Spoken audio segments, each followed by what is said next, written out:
जमीर, मैं आपको बताऊं, जो मैंने अपोजिशन पार्टीज के साथ बात की, अली नवाज अवान साहब, यही बात हो रही थी कि अपोजिशन जो है वो जब उनसे आप करप्शन के इल्ज़ामात के जवाब मांग रहे हो तो वो हुकूमत की जो गवर्नेंस है और जो माशी मसाइल हैं उसकी बात कर रहे होते हैं। तो अगर आप लोगों से पूछा जाए तो कि भाई आप पे आपकी परफॉर्मेंस कैसी है, क्या है, कहाँ पे एहतसाब होना चाहिए, नहीं होना चाहिए, तो आपके वफाकी वज़रा का भी एक रवैया है। ज़रा फवाद चौधरी साहब का ज़रा सुना, उन्होंने कहा किस तरीके से उन्होंने अपोजिशन को हदफ का निशाना बनाया, फिर अली नवाज अवान साहब से बात करते हैं।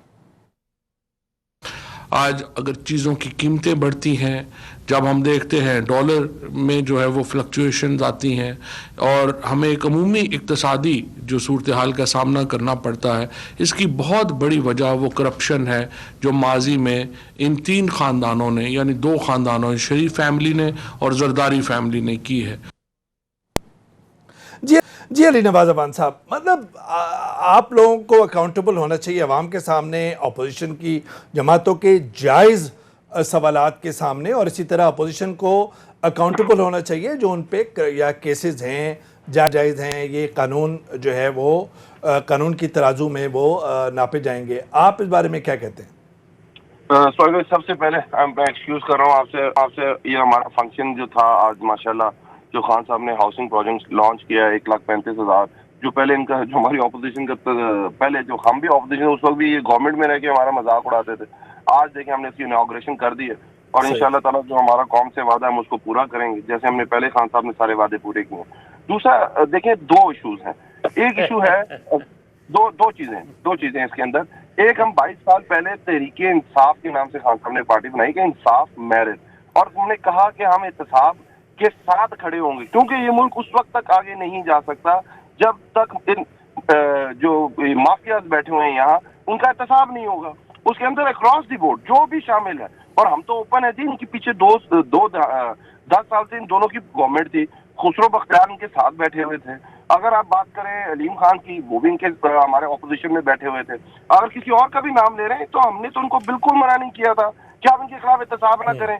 FIA तो इनके नीचे थी ना, पकड़ते केसेस बनाते। पर मसला ये है कि इनका आर्गुमेंट क्या है आजकल? आर्गुमेंट ये है इनका, अभी जो नफीसा शाह बोल भी रही थी कि हम तो चोर हैं पर ये भी चोर हैं। इसका मसला इनका ये है, वो कहते हैं कि हाँ हमें तो आप पकड़े पर इनको भी पकड़े। तो आपके पास तो टाइम था, नैब इंडिपेंडेंटली काम करी, और जब वो समझेगी और जब उनको सामने हकाइक आएंगे तो उनको भी गिरफ्तार होना चाहिए, उनको भी पकड़ा जाना चाहिए। वो समझते हैं। अवान साहब मुख्तसर से सवाल करूंगा, मुख्तसर जवाब दीजिएगा, फिर नफीसा शाह साहिबा से सवाल मुझे करना है।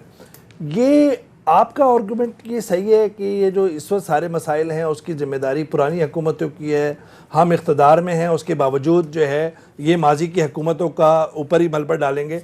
इस सब तो मसाइल बहुत, ये दवाओं की कीमतें इतनी बढ़ गई। आपके साथ मैं पिछले प्रोग्राम में था और आपने बड़ा जबरदस्त प्रोग्राम किया इकोनॉमी के ऊपर, और हम जवाब दें और हम जवाब दे रहे हैं और हम बता रहे हैं कि हम अच्छा कर रहे हैं। ये हमारे मसाइल थे, इससे हम नबरदस्त किस तरह हो रहे हैं मैं आपको थोड़ा सा बता देता हूँ। तरीका ये है कि करंट अकाउंट डेफिसिट ये छोड़ के आए थे 19 अरब डॉलर पे। हम कह रहे हैं इंशाल्लाह ताला जब अगला बजट हम देंगे, हम अगली बैलेंस शीट देंगे, हम उसे 12 से 13 अरब डॉलर पे लॉक करेंगे। हम 5 अरब डॉलर की कम से कम उसमें कमी करेंगे। अभी एमनेस्टी स्कीम जो है वो अभी जो वजीर खजाना साहब ने पेश की थी और उसे असासा जात डिक्लेरेशन स्कीम वो किया था, वो इस वक्त फिजल आउट होती नजर आ रही है और इमरान खान साहब उसे मंजूर नहीं करने वाले, ऐसे ही लग रहा है। मुख्तसर बताइएगा तौहीद भाई, इसमें मसला क्या है कि पहली गवर्नमेंट में आप जितनी हमारी ये 8 महीने में कैबिनेट मीटिंग्स हुई हैं, तो आप पिछले 10 साल का रिकॉर्ड उठा के इतनी टोटल कैबिनेट मीटिंग्स नहीं हुई। अच्छा, कभी मशवरे का तो रुझान ही नहीं था, बादशाह चल अच्छा ठीक है खानदान की, और कभी अच्छा आप हमारे साथ ही रहिएगा।